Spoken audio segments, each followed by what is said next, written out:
The Jeep Cherokee is AMC's deathbed confessional. It's almost as if American Motors had to hold on just long enough to atone for its mistakes made in the Gremlin, Pacer, and the Renault alliance. Atone the XJ did. After its introduction in 1984, the XJ Cherokee would go on to sell nearly 3 million units before its discontinuation in 2001. This is a 1989 Jeep Cherokee Pioneer.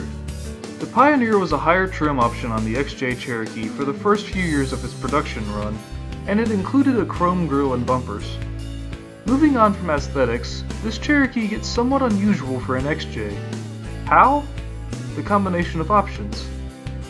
This XJ is a manual 4-liter 4-wheel drive with power windows and power locks.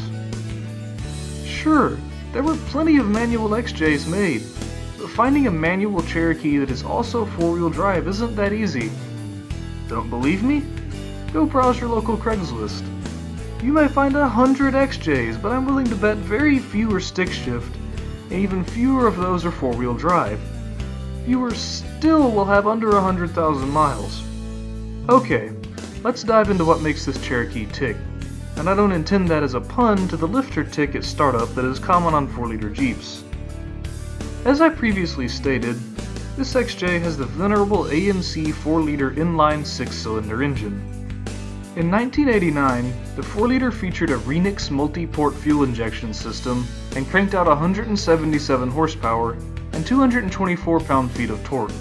The transmission is a 5-speed manual. Jeep changed manual transmissions in the middle of 1989, going from a Peugeot BA10/5 to an Warner AX15. I'm pretty sure this Cherokee has the former of those two. The French one. I don't know how to say that. The transfer case is a new process NP231 with command track 4-wheel drive.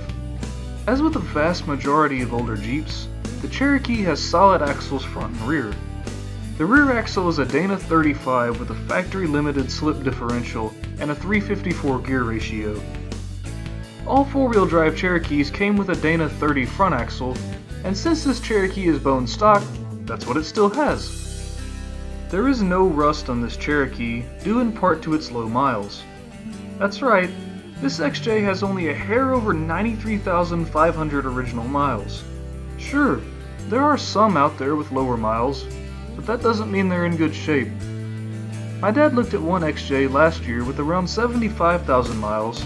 It was several years newer, but had spent many years in the Rust Belt and had a cantaloupe-sized rust hole in the passenger floorboard. But I guess that's the beauty of the XJ. There are tons of them around, so OEM or aftermarket parts are easy to find, and they'll take loads of abuse before they give up the ghost. There's a good chance something won't work on an old XJ, but let that electric fuel pump cycle and then turn the key. That rugged old 4-liter will spin over a few times and then clatter to life. It might run rough for a minute, but then it'll smooth out. Then you can go wherever the little brick will take you. According to the owner's manual that came with this Cherokee, it weighs just about 3,100 pounds. Compared to a new Wrangler, the XJ is a lightweight. It's also a unibody, whereas the Wrangler is a body-on-frame construction, but the point remains the same. The owner's manual and a label on the driver's side sun visor warn the driver against high-speed cornering, and the manual even goes as far as saying that you wouldn't expect a sports car to go off-road, so don't expect an SUV to handle like a sports car. That's paraphrasing, but I do like the message. I also don't see how the lawyers allowed that kind of phrasing to be put into the owner's manual. It will be interesting to see what the market holds for XJs in the future. Well-known automotive journalist Doug DeMuro predicted the XJ Cherokee will be the next highly collectible SUV in a recent article. Nice examples sometimes sell for 10 grand on eBay. Will the Jeep Cherokee follow in the Grand Wagoneer's footsteps and become incredibly expensive?